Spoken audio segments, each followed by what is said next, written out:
Dans cette vidéo, nous allons regarder un exemple de problème d'optimisation. Vous allez probablement remarquer que j'aime bien les listes de contrôle, donc on va toujours s'y référer. Avec ces 10 étapes, je pense qu'on peut répondre à probablement presque n'importe quel problème d'optimisation. Passons au premier exemple. Donc, on demande ici de trouver deux nombres positifs avec un produit égal à 200 pour que la somme d'un des nombres et 2 fois l'autre nombre soit plus petit que possible. Quelle est la valeur minimale de la somme? Si on regarde dans la liste de contrôle, le premier item, c'est de lire et de comprendre la question. Alors, en lisant cette question, c'était vraiment pas clair. C'est très important de lire et relire, même si ça prend 3 fois pour relire et comprendre la question. Parfois, pour comprendre la question, ça peut aider de faire un dessin. Par contre, dans cet exemple-ci, c'est pas vraiment nécessaire de faire un dessin. Des fois, on ne comprend pas la question jusqu'à la troisième étape. Ici, c'est de définir les variables des quantités dans le problème et puis d'énoncer les restrictions dépendant de la situation. Alors, c'est ce qu'on va aller faire. On va définir les variables et énoncer les restrictions. Si on relit, on nous demande de trouver deux nombres positifs avec un produit égal à 200, après deux nombres positifs dont le produit est égal à 200 pour que la somme d'un des nombres et 2 fois l'autre nombre soit plus petit que possible. Alors là, on voit déjà qu'on veut minimiser une quantité. Et puis la quantité qu'on veut minimiser, c'est la somme. Alors, on commence à comprendre la question. On va définir nos variables. Donc, soit x représente le premier nombre positif, y représente le second nombre positif. En lisant la question, on sait que x fois y doit être égal à 200. Alors, si on retourne à notre liste de contrôle, on a compris la question, on cherche à minimiser la somme. C'était pas nécessaire de faire un dessin. Et puis, on a défini nos variables, puis on a énoncé la restriction. La restriction, c'était que le produit devait être égal à 200.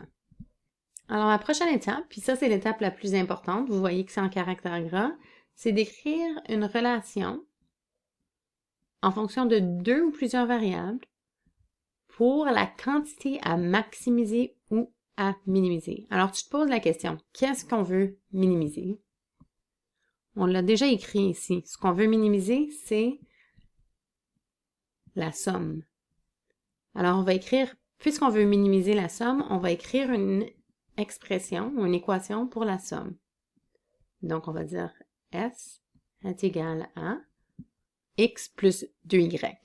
Parce que la somme d'un des nombres et 2 fois l'autre nombre, je veux que ce soit le plus petit que possible. Donc, c'est la somme qu'on veut minimiser.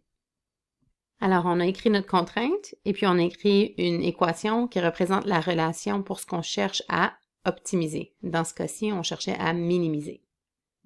Alors, j'ai écrit ma relation en fonction de plusieurs variables.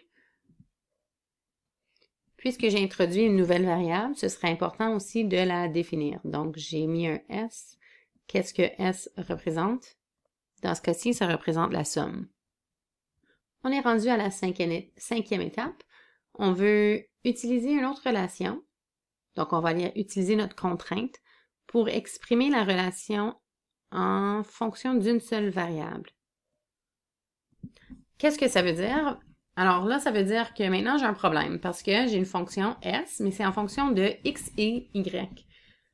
Si je veux être capable de dériver, je veux être capable de dériver en fonction d'une seule variable. Alors, je veux soit S de x ou S de y, mais je veux pas S de x et y. Alors, ce que je vais faire, c'est que je vais prendre cette équation et je vais la réorganiser. Et ensuite, je vais substituer cette équation dans ma valeur que je cherche à optimiser. Je vais juste appeler celle-ci un t. C'est la même équation que la 1, mais je l'ai transformée un peu. Alors, je vais aller la substituer dans la deuxième équation. Alors, j'ai juste changé les couleurs ici pour faciliter la compréhension. J'ai maintenant une équation pour S la somme en fonction d'une seule variable, x. On peut simplifier. Et je vais même dire s de x pour clarifier que c'est une fonction de x seulement.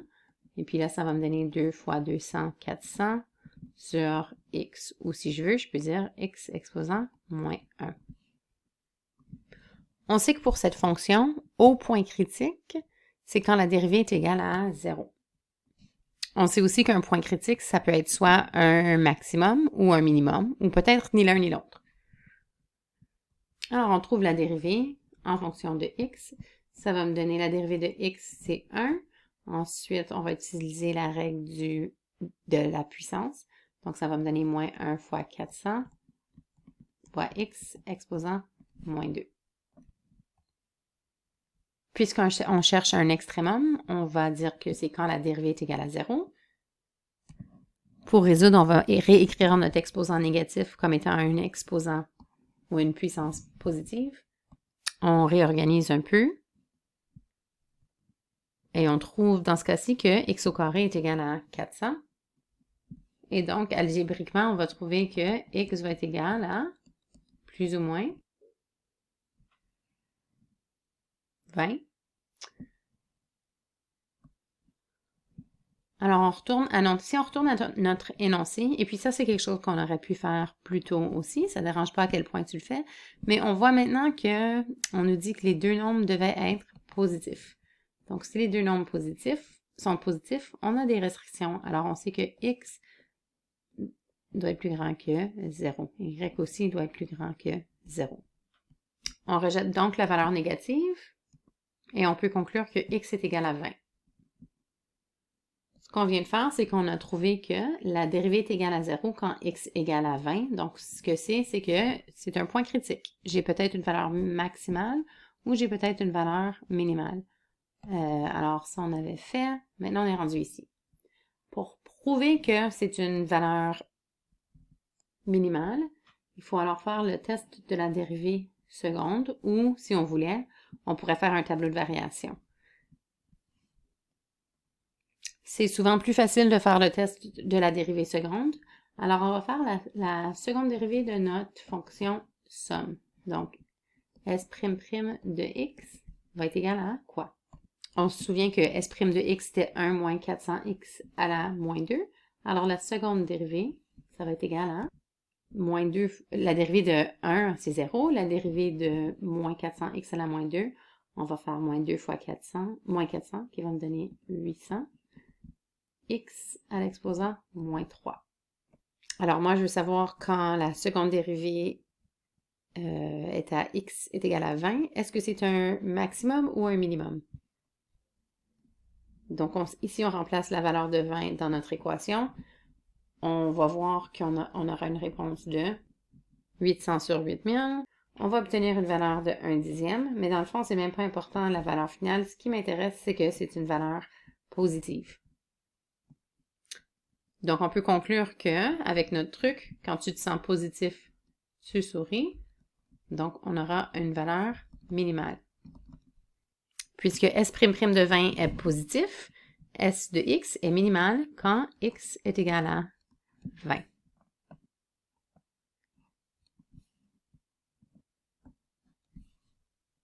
On a trouvé que x est égal à 20. Alors, on peut vérifier le domaine de la fonction. Puis ici, on savait que nos nombres devraient être positifs. Donc, on a déjà fait cette vérification, mais c'est important de le faire. C'est important d'y réfléchir. Est-ce que ma valeur fait partie du domaine de la fonction? C'est toujours important de relire la question, puis de s'assurer qu'on a en effet répondu à ce qui était demandé. Donc, on va aller trouver la valeur de d'autres variables si nécessaire. Donc, dans ce cas-ci, on retourne lire la question. Et on nous demandait tout simplement quelle est la valeur minimale de la somme. C'est ce qu'on nous demandait. Quelle est la valeur minimale de la somme? Donc, on ne nous demandait pas nécessairement de trouver les deux nombres x et y. Donc, dans ce cas-ci, c'est peut-être pas nécessaire d'aller trouver la valeur d'y, mais c'est très important de bien relire la question. Alors, puisqu'on cherche la somme, on va l'écrire. Donc, ce qu'on cherche, c'était la somme minimale. Puis, on sait que ça, c'est quand x est égal à 20. Alors, on peut remplacer notre valeur de 20 dans l'équation pour S. On avait déjà une équation en fonction de X. Alors, on a 20 plus 40 divisé par 2 qui est égal à 20. Donc, la somme minimale est 40. Alors, on a trouvé la somme et puis on a écrit un énoncé qui était notre dernière partie de notre problème d'optimisation. Alors, cette liste de contrôles, juste pour conclure, c'est vraiment quelque chose que j'ai développé pour essayer de vous aider à répondre à n'importe quel problème d'optimisation. On va faire d'autres problèmes dans d'autres vidéos.